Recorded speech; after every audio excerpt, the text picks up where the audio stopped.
Hello everybody, welcome back to another video in my closet. Me or my closet. Again. I think I'm just gonna call this closet the video closet. Because it's a closet I'm making a video in. So the video is the closet. So we're gonna call this the closet video closet. Yep, the video closet. That's VC for short. VC. That is that's the short name for our video closet. VC. Cool. Okay. Anyway, I had dinner a little bit ago, so sorry for the raspy voice. Today's video is I'm gonna explain a theory that I have. Yes, I know. It's something different. I've never done a theory or wrote a theory for that matter. So it's something new, and I'm just experimenting things for my channel and seeing what I like and what you guys like, so I know down the road what to do and what not to do. So the theory is a FNAF theory. So as you know me, my channel is based off FNAF. So a FNAF theory is crucial to me, and it means a lot to me on this channel as well. Because like I said, FNAF is based off my channel. Or my channel is based off FNAF. There you go. Much better. But yeah, the theory is called, and I have it on my notes on my old phone that I had the questions on. This is kind of the phone I use now. So yeah, it's called The Truth About Remnant, the Secret Ingredient of Immortality, and Why Springtrap Can Never Die. Now, we're mostly talking about Remnant in this theory. Long story short, what Remnant is the key to the animatronics being alive at night and they never die. So, Remnant is a crucial part of the lore that not a lot of people know about. So, my research from me knowing FNAF years and years now, I think it's a good theory. But before I start my theory, this is just a theory. I'm not right in 100%. It's just for kicks and giggles, just to do something fun and have fun. So please be respectful. And yeah. So okay. Today we're driving into the most misunderstood yet most important substance in the entire Five Nights at Freddy's universe. No, not Faz goo, not pizza grease.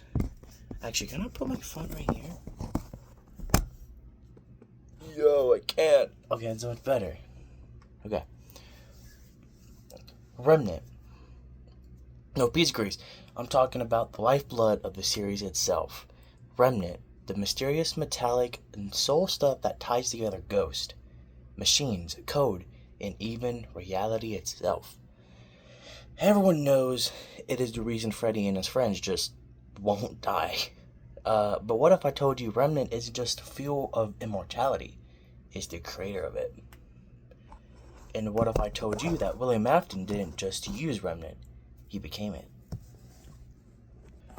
Strap in, because today we're dissecting the molten veins of the FNAF universe to answer one burning question: what is Remnant, really, and why can it never die?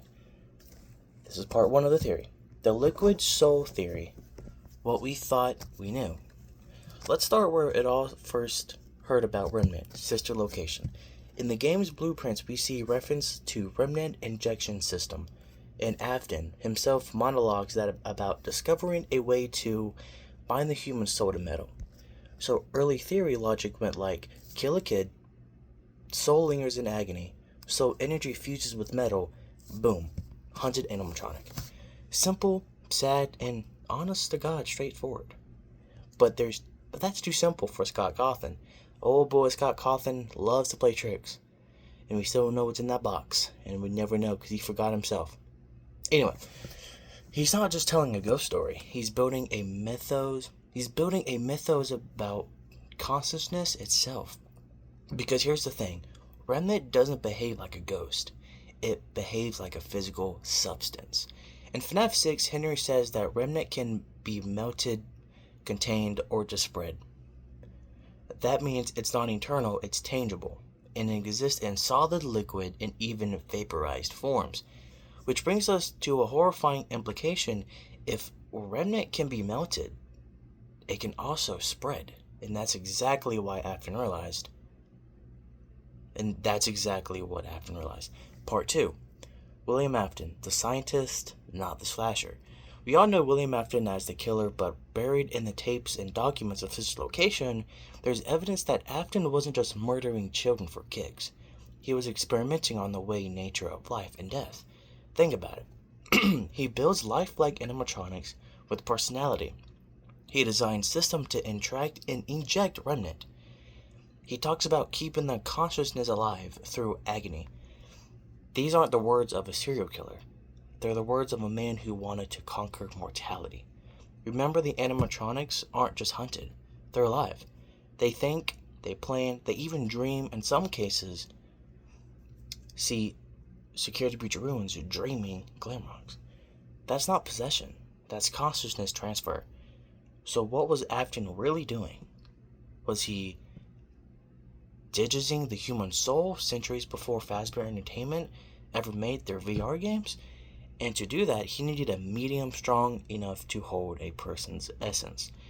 A medium that could store memory, emotion, identity, a memory called Remnant. This is part 3. How Remnant works. The science of souls. Okay, let's get technical. According to the files from Sister Location and FNAF 6 Pizzeria Simulator, Remnant forms when intense emotions, specifically agony or longing, it's released at the point of death. In other words, the stronger the emotion, the more potent the Remnant. That's why children's souls are so powerful. In this universe, they die full of fear, confusion, and grief. When that energy fuses with conductor, like molten metal, it becomes Remnant. But here's the kicker. The metal doesn't just absorb the emotion, it becomes a new vessel for consciousness. So when Afton dies inside the spring Bonnie suit, the metal and the Remnant inside his body fuse, creating a perfect hybrid. Man merge in the machine through soul energy. That's why Springtrap doesn't rot away completely. That's why he feels pain. He's not a ghost hunting a suit. He's a biological, metallic fusion powered by Remnant. He is the experiment. This is part 4 of the theory. Remnant's unbreakable cycle, the fire that fails. Okay, now you might be thinking, but Matt, not Matt. Ben Pat. Didn't Afton get burned like 3 times? You're right, and yet, he's still here. Because here's the rule, fire can melt Remnant, but not destroy it. When Remnant melts, it doesn't disappear. It reconfigures. Think of it like mercury. You can spill it apart, but the droplets always reconnect. And every time Afton dies, what really happens is his consciousness disappears, only to resemble somewhere else using fragment of Remnant still tied to Fazbear's tech. FNAF 3's fire didn't kill him. FNAF 6 fire contained him temporarily. Security breach ending, well, that just freed his energy into the new medium, digital space. Because once Fazbear Entertainment scanned the old animatronics parts into their VR project, they didn't just upload data. They uploaded Remnant particles, essentially fragments of Afton's living consciousness, and thus was born Glitchtrap. Now, and this is where this theory gets interesting for me, because I love Glitchtrap. Part 5. Glitchtrap, the digital Remnant. Glitchtrap is proof that Remnant isn't limited by physical matter. Once scanned into data, it behaves like information with intention. In other words, Remnant is data that feels. It's emotion-based code, the bridge between human consciousness and programming. And that's why Vanessa, or Vanny, can be controlled by Glitchtrap. He's not possessing her in a ghostly way. He's rewriting her neural pathways with remnant-infused code. That's why she wears the mask. It's not for disguise. It's a transmitter, syncing her brainwaves to the digital remnants of Afton's consciousness. So Glitchtrap isn't a virus. He's remnant, digitalized. In a horrifying sense, that means he's finally won. Afton's dream wasn't to live forever as a man or a machine. It was to exist beyond both. And though Glitchtrap, he became the first digital immortal. Now this is where it gets interesting. This is where we go to the mimic part. Part 6, the ancient origin, remnant before Afton. But here's where things go cosmic. Because recent entries, especially Security Breach, Ruin, and the Tales from the Pizzaplex books, and yes, I've read them all, hint that remnant wasn't Afton's invention at all. The mimic, an entity that exists before Afton's experiments, shows similar properties. It can mimic human behavior, it leans emotion, it resists even after destruction. Sound familiar? That's right, it's remnant, before it had a name. So, what if remnant is naturally occurring consciousness field, something ancient that humans stumbled upon and misused? Afton didn't create remnant, he just found a way to harness it. And that explains why it corrupts everything it touches, because remnant isn't meant for humans. It's sentient energy, a kind of psychic echo that feeds on suffering.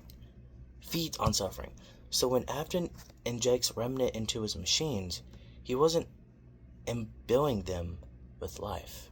He was feeding them into an entity. He was feeding them to an entity that learns through pain, an entity that learns growth through replication, an entity that's now spread through code, machinery, and memory itself. Part 7, the grand unification, Afton at the catalyst. At this point, everything's connected. Springtrap equals biological remnant fusion, Glitchtrap, digital remnant evolution, Burntrap, physical resurrection of remnant, and the mimic, the origin of remnant. In every form, Afton is not the villain. He's the carrier, the host organism through which remnant leans, grows, and replicates. Each time he comes back is not his will. It's the will of the remnant itself. He thought he was controlling it, but in truth, remnant was using him to spread.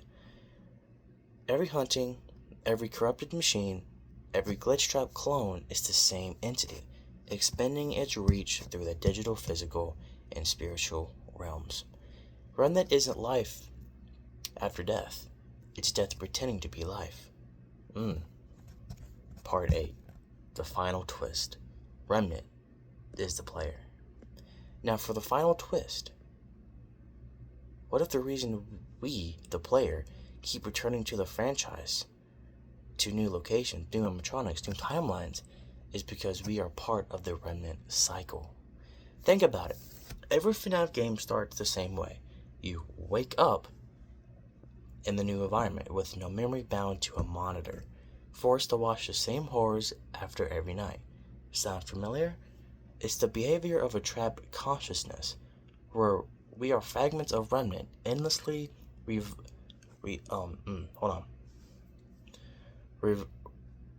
reliving Afton's mistakes, trapped in Fazbear endless simulation. That's why Glitchtrap waves to us at the end of FNAF VR. That's why Help Wanted 2 is all about looping through the same story again, because the player is part of the experiment. And in the end, the true curse of remnant isn't that it makes you live forever.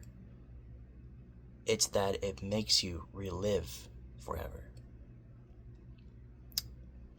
The last part, the immortality you can't escape. So to wrap it up, remnant is crystallized emotional energy to essence of consciousness. Afton didn't create it, he discovered it and corrupted it. Springtrap represents man fused with remnant, physical immortality. Glitchtrap represents remnant turned into code, digital immortality. The mimic represents remnant's true independent consciousness, the godlike intelligence feeding on human emotion. And we, the player, are trapped fragments within the internal loop. William Afton thought he'd find a way to cheat death. But in the end, death found a way to cheat him. And that, dear theorist, is why Springtrap can never die. Because Remnant doesn't let go. It just changes form. So that was my theory about the Remnant of FNAF. If you guys like this video, make sure to subscribe, turn on notifications to never miss another video, and I will see you guys in the next one. And hey, that's just a theory. I'm not going to finish that. It's a bin theory.